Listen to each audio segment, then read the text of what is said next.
இந்த வீடு உறவுகள் எல்லாம் பெண்களை சுற்றி அவங்க தான் தலைமை தாங்க. குடும்பத்துக்கு யாரா பெரிய பெண் தான்.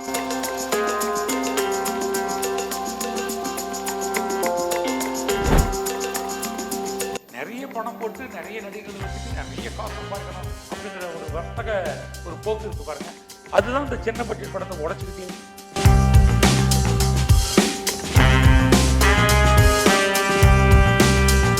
கதை, திரைக்கதை, வசனம், கேமரா, நடிப்பு, தயாரிப்பு, டைரக்டர் அப்படின்னு எல்லாம் பண்ண டிராஜேந்தர் ஈரில் வரைக்கும் விட்டார். அந்த படம் வந்து யாருமே மதிக்க மாட்டாங்க நினைச்சு எடுக்கப்பட்ட படம்.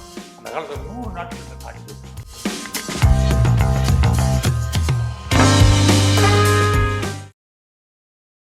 வணக்கம். இன்றைய சந்திப்பில் நம்முடன் இணைந்திருப்பவர் திரைப்பட இயக்குனர் ராசி அழகப்பன் அவர்கள். வணக்கம். வணக்கம். இப்போ ஊரெல்லாம் ஒரே பேச்சு தான், தாய் கிழவி. ஆமாம், எப்படி இருக்கு அது? ஒரு ஒரு ராதிகாவினுடைய சகலகலா வல்லவி. உண்மையிலேயே அந்த படம் நீண்ட காலத்துக்கு பிற்பாடு பெண்களை ஆளுமைப்படுத்துகிற மாதிரி படங்கள் பெரும்பாலும் குறைவு. ஏன்னா முன்னாடி ஒரு காலத்தில் விதின்னு ஒரு படம் சுஜாதா நடித்து கடைசியில் அந்த கோர்ட்டில் அவங்க வாதிடுற காட்சினால அந்த படம் பயங்கரம் ஓடிச்சு. ஒளிச்சித்திரம் ஊரெல்லாம் ஒழிச்சுது. ஊரெல்லாம் வசனம், வசனமே அந்த ஓடிச்சு. அதுக்கப்புறம் பார்த்தீங்கன்னு சொன்னாக்கா நம்முடைய ஏவிஎம்மில் நடித்த அந்த பாட்டி சொல்லை தட்டாதே மனோரமா படம் ஒரு பெரிய கோலாகலமான கொண்டாட்டமாக இருந்தது. பொதுவாகவே பெண்கள் முன்னிலைப்படுத்தி எடுக்கிற படங்கள் தமிழகத்தில் மிக குறைவாக இருக்குது. ஒரு காலத்தில் எம்ஜிஆர் காலத்தில் இருக்கும் ஆட்டுக்கார அலமேலு, ஆட்டுக்கார அலமேலு அதெல்லாம் சொல்லலாம். தேவர்கள் சொல்லலாம், ஆட்டுக்கார அலமேலு சொல்லலாம். அதில் மெயின் ஆடுதான் கூட ஸ்ரீபிரியா நடிச்சிருக்காங்க, அவ்வளோதான். அந்த நேரத்தில் கேட்பாங்க, அப்புறம் ஆட்டுக்கார அலமேலு யாரு, ஆடு யாரு, தலைப்பை எப்படி வைக்கிறது புதுமை இல்லை. பெரிய விஷயம். உண்மையிலேயே பெண் சார்ந்து திரைப்படங்கள் வருவது என்பது உண்மையிலேயே ஒரு கொண்டாட்டமான விஷயம். நம்ம எல்லாரும் பெண்களை மதிக்கணும்னு சொல்லிட்டு முக்கியமான திரைப்படங்களை விலக்கியே வச்சிருக்கோம். இப்போ ரஜினிகாந்த் படத்திலேயே படையப்பா படத்துல ஒரு கேரக்டர் பயங்கரமா இருக்குல்ல. ஆமா, அவங்க ஒரு காலகட்டத்தில் சாதாரணமாக ஆரம்பிச்சாங்க. அந்த படையப்பால நீலாம்பரின்னு பண்ணாங்க பாருங்க. நீலாம்பரியே அடுத்து என்ன 20 வருஷம் கழிச்சு வந்தாங்க அப்படின்னு ஒரு பெரும் படைப்பாவே பண்ணலாம். மறுபடியும் நம்ம யோசனை. ரம்யா கிருஷ்ணன் மிகப்பெரிய ஒரு கேரக்டர். அவங்க அப்படியே போயிட்டு நம்முடைய தெலுங்குல ஒரு படத்துல அவங்க நடிச்சு பெரிய பேர் வாங்கினாங்க. நீலாம்பரிக்கு அப்புறம் அந்த படம் தான் பேர் வாங்கினாங்க. அந்த படம் பேர் பாகுபலி. பாகுபலியில் அவ்வளோ பெரிய பேர். இப்போ தமிழ்நாட்டில் பண்ணி பார்த்தீங்கன்னு சொன்னாக்க பெண்களுக்கு எழுதணுமா, பாலுமகேந்திரா எழுதுவார். பாலுமகேந்திரா படங்கள்லாம் பார்த்தீங்கன்னா பெண்களை கொஞ்சம் மேல் நோக்கி எழுதுவார். அந்த பக்கம் பார்த்தீங்கன்னா பாலச்சந்தர் பெண்களை மட்டுமே தான் வச்சு எழுதுவார். பெண்களுடைய பிரச்சனைகள், அவங்க அபூர்வ ராகங்கள் ஆரம்பித்து அவளொரு தொடர்களை ஆரம்பித்து தொடர்ந்து அவரோட கடைசி படங்கள் கல்கி வரைக்கும் பார்த்தீங்கன்னா பெண்கள் சமூகத்தில் எப்படி மதிக்கப்படணும், எப்படி அவங்க அழுத்தப்பட்டிருக்கிறாங்க, படங்கள் அவங்களுக்கான விடுதலை, அவங்களுடைய உரிமைகள் இதெல்லாம் பேசப்படும். கேரக்டர் வழியா சொல்லுவாங்க. இந்த பக்கம் ஒரு காலத்தில் பார்த்தீங்கன்னா ஒரு 80களுக்கு முன்னாடி பார்த்தீங்கன்னா KS கோபாலகிருஷ்ணன் இருப்பார். அவர் தொடர்ந்து பெண்களை வச்சே படம் எடுத்திருப்பார். KR விஜயா வச்சு தொடர்ந்து படம் எடுத்திருப்பார்.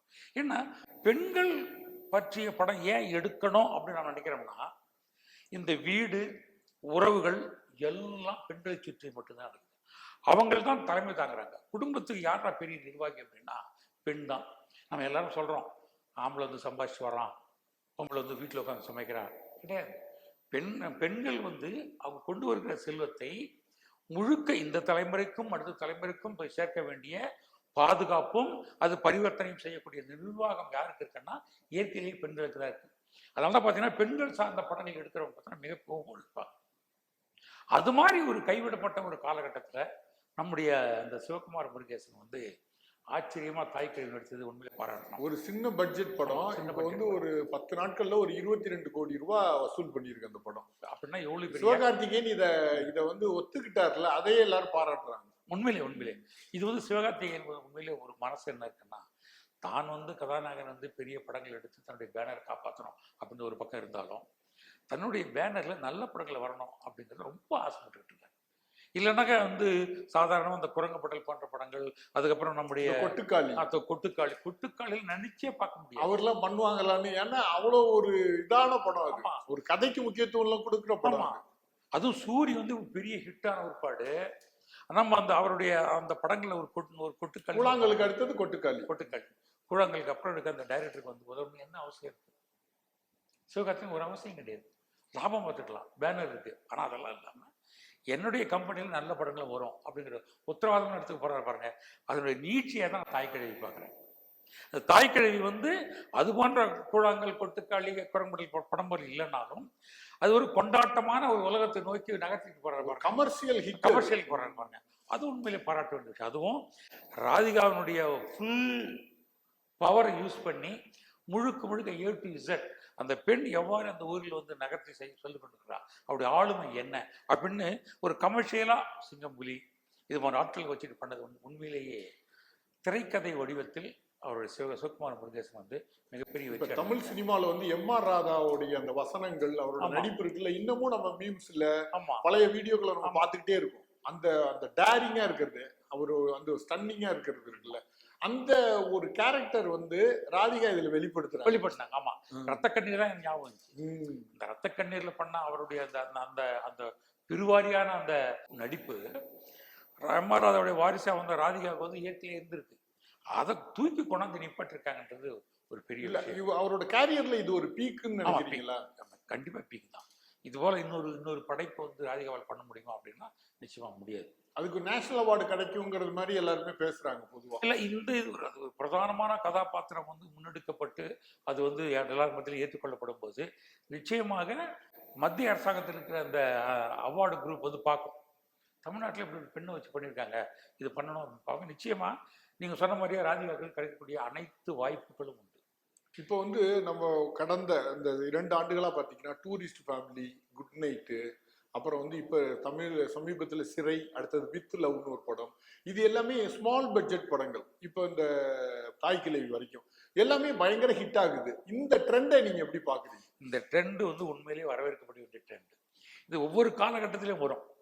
ஒரு காலத்தில் பாலைவன சோலை வந்தது, அப்புறம் வந்து ஒருதலை ராகம் வந்துச்சு, அப்புறம் வந்து ஒவ்வொரு படங்களும் வந்துகிட்டே இருக்கும்.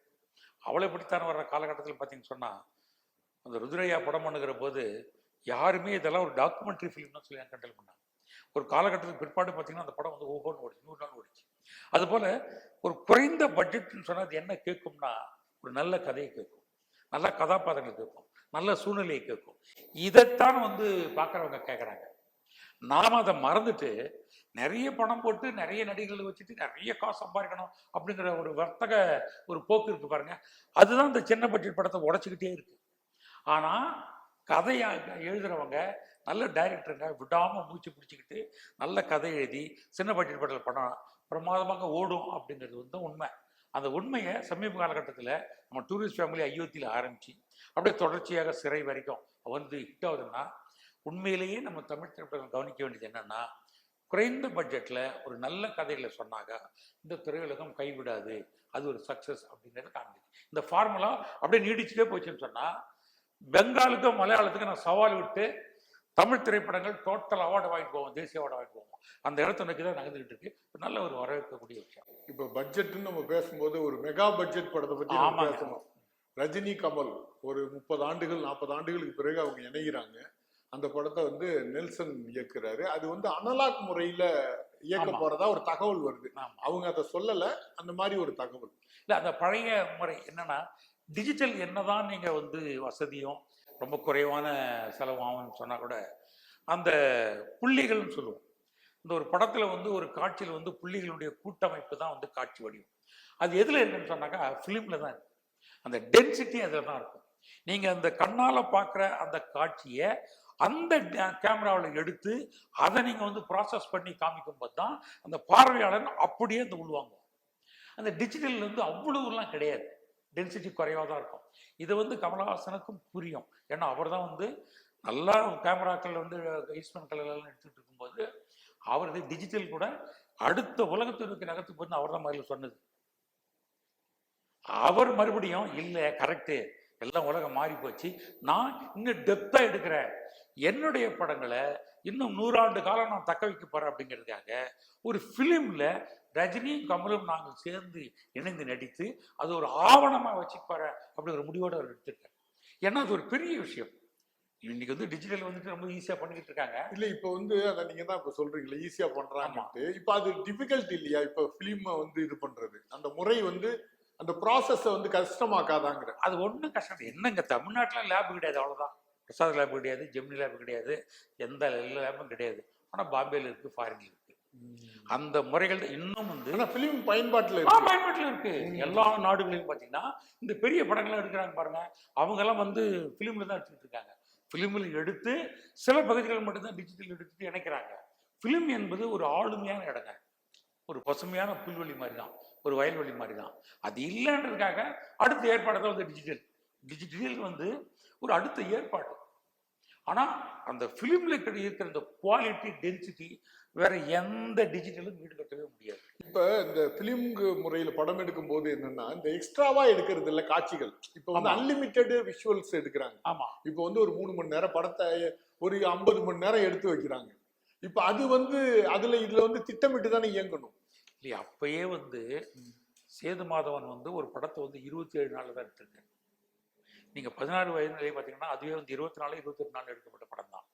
முதல்ல சினிமாவுக்கு தேவை என்ன, நாம் எந்த அளவுக்கு நேரத்துக்கு நம்ம படத்தை கதையாக எழுதி வைக்கிறோம். அதனால தான் கமல் சார் தொடர்ந்து சொல்லிக்கிட்டே இருக்காரு, முதல்ல ஸ்கிரிப்டை எழுதுங்க, ஸ்கிரிப்டை எழுதி வாசிங்க, வாசிச்சா எவ்வளவு நேரம் வருது அப்படின்னு முடிவு பண்ணி இங்கேயே டெலிட் பண்ணி தூக்கி போடுங்க. ஸோ ஸ்கிரிப்ட் அளவுலேயே 2 மணி நேரம் தான் எடுக்கணும்னு சொல்லி முடிவு பண்ணிட்டீங்கன்னா ஷூட்டிங் செலவு கம்மியாகும். நீங்கள் நினச்சி எடுக்கிற முறை இருக்கிறதுனால தான் நீங்கள் ஃபிலிமில் எடுத்துன்னு சொன்னால் நிறைய வேஸ்ட் பண்ணுறாங்க. இந்த சார்ஜ் யாருக்கு இருக்கா? முன்னாடி வந்து மணிரத்னம் சார் சொல்லிட்டே இருப்பார், மணிரத்னம் ஒரு படம் எடுக்கிறதுக்கு 4 படம் அளவு செலவு வேஸ்ட் பண்ணுறாரு. காதலர் தினம் படம் வந்து ஒரு 3-4 மடங்கு அதிகமாக எடுத்து வேஸ்ட் பண்ணாங்க. ஏன்னா அந்த நேரத்தில் திங்க் பண்ணி எடுக்கிறது அப்படின்னா ஃபிலிம் வந்து ரொம்ப காஸ்ட். அப்போ ஷூட்டிங் நாட்களும் அதிகமாகும், அப்போ பணம் விரயம் ஜாஸ்தியாகும். அப்போ எடுக்கப்பட்டது எல்லாமே நீங்கள் 3 மடங்கு வெட்டி போட வேண்டியதாக இருக்கு. அப்போ என்ன சொன்னாங்கன்னா இந்த முறை வந்து தவறானதுன்னு சொன்னாங்க. ஆனால் திட்டமிடப்பட்டு எடுக்கப்படக்கூடிய எல்லா படங்களையும் வெற்றிகரமாக பண்ண முடியும். கமல் சார் தொடர்ந்து அப்படி தான் பண்ணார், அப்படி தான் அபூர்வ சகோதரர்கள் பண்ணார், அப்படி தான் வந்து தேவர்மன் பண்ணார். இதெல்லாம் ஃபிலிமில் எடுக்கப்பட்டது தான். அதைத்தான் அவங்க ஃபிலிமில் எடுக்கும்போது கமல் சார் ரொம்ப தெளிவாக இருப்பார். முதல்ல ஸ்கிரிப்ட்லேயே எவ்வளோ நேரம் படம் எடுக்க போகிறோம் அப்படின்னு வாசித்து ஒரு பக்கத்துக்கு 30 செகண்ட் 25 செகண்ட் அப்படின்னு வாசித்து கரெக்டாக குறித்து வச்சுட்டு இந்த படம் வந்து 2 மணி 5 நிமிஷம் அப்படி தூக்கி வச்சுடுவார். மேற்கொண்டு 5 நிமிஷம் ஏறும் அல்லது இறங்கும், அதை தாண்டி போகவே விட மாட்டார். கமல் சார் என்னை பொறுத்தவரை ராஜ்கமல் ஃபிலிம்ஸில் கூட வந்து நம்ம மகேந்திரன் இருக்கார், 2 பேரும் இந்த தயாரிப்பில் வந்து திட்டமிட்டு செலவு பண்ணுறவங்க. நெல்சன் ரொம்ப அட்வான்ஸாக இருக்கிற ஒரு நல்ல டைரக்டர். 3 பேரும் சேர்ந்தாங்கன்னாக்கா செலவுகள் நிச்சயமாக குறையும், திட்டமிட்டு பண்ணுவாங்க. இந்த படம் ஒரு மாபெரும் வெற்றி படமாக ஆரம்பிக்கிறாங்க. அனைத்து கூறுகளும் இருக்கு. இன்னொரு ஸ்பெஷல் இந்த படத்துல இருக்கு. அந்த ப்ரோமோலேயே அந்த ஃபர்ஸ்ட் லுக்லேயே அவங்க பேசுறாங்க. யாரு? அனிருத் பேசுறாரு நெல்சன்ட்ட. பப்பி லகிரி அந்த பழைய மியூசிக் அந்த போடுறது மாதிரி அந்த ப்ரோமோலேயே அந்த மியூசிக் தெரியுது. இப்போ அந்த படத்துலேயே அது மாதிரியான ஒரு பழமையான ஒரு இசை இதை வந்து பயன்படுத்துவாங்களோ? கண்டிப்பாக பண்ணி ஆகணும். ஏன்னா இவங்க 70களினுடைய இறுதியில் ஆரம்பித்து இப்போ 2025 வராங்க. 2 பேருமே 2 லெஜெண்டரிஸ். 2 பேரும் சேர்ந்து நடித்த படங்கள் பார்த்தா நிறைய. முதல்ல வந்து அவளைப்படுத்த ஆரம்பிச்சு, அப்புறம் நினைத்தாலே இனிக்கும் அப்படின்னு வந்து நிறைய படங்கள் 3 முடிச்சு, இப்படி நிறைய படங்களை வந்து ஒன்றா சேர்ந்து நடிச்சிருக்காங்க.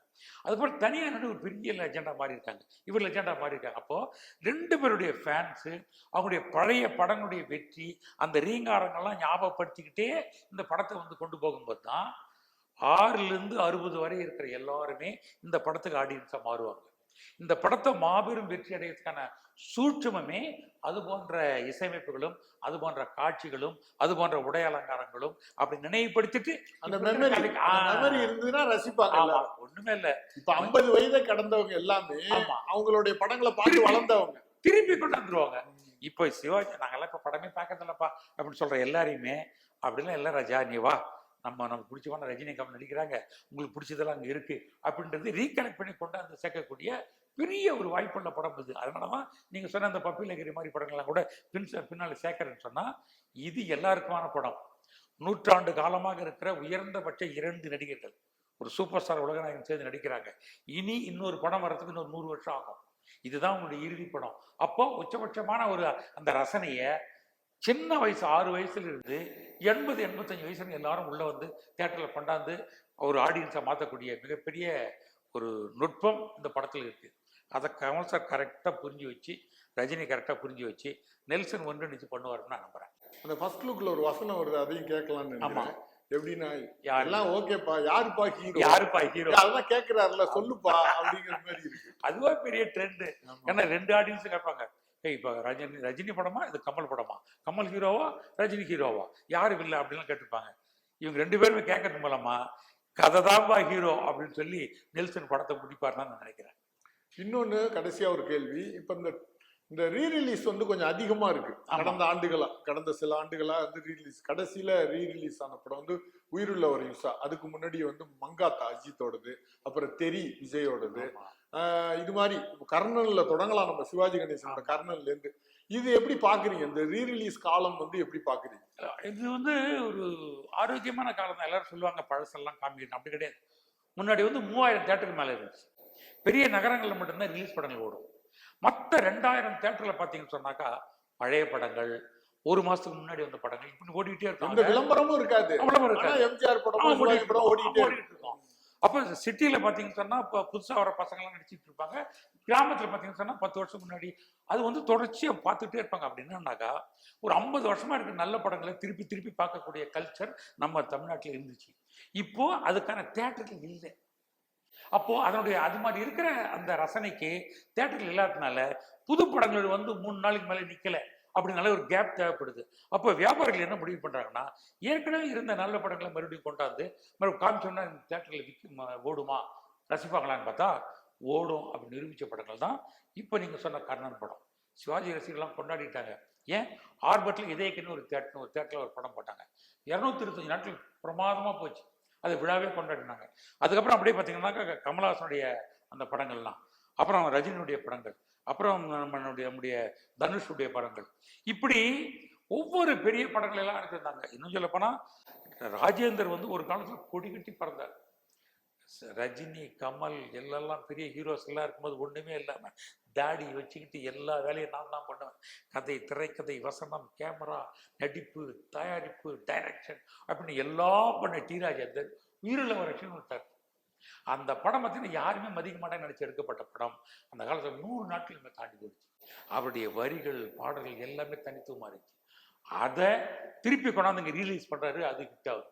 அப்படின்னா என்ன அர்த்தம்னாக்கா, நீங்கள் பழசு புதுசுன்னு கிடையாது. புதுசில் நிறைய கதைகளும் அதை எல்லாரும் எதிர்பார்க்கக்கூடிய சந்தர்ப்பமான காட்சிகளும் குறைவாக இருக்கிறதுனால ஏற்கனவே ஓடிய நல்ல படங்கள் எல்லாம் மீண்டும் திரைக்கு வரும்போது ஓஹோன்னு எல்லாரும் பார்த்து ரசிக்கிறாங்க. அப்படின்னா என்ன அர்த்தம்னா, இப்போ கதைகளில் வரக்கூடிய கதைகளில் எல்லா ரசனையும் உள்ள விஷயங்கள் குறைவாக இருக்கிறது. கொஞ்சம் கவனம் வச்சுக்கோங்க.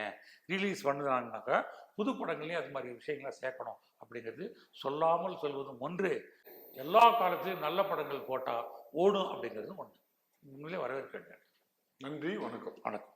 இந்த வீடியோ உங்களுக்கு பிடிச்சிருந்தா லைக் பண்ணுங்க, ஷேர் பண்ணுங்க, கமெண்ட் பண்ணுங்க. மறக்காம OH சினிமா சேனலுக்கு சப்ஸ்கிரைப் பண்ணுங்க.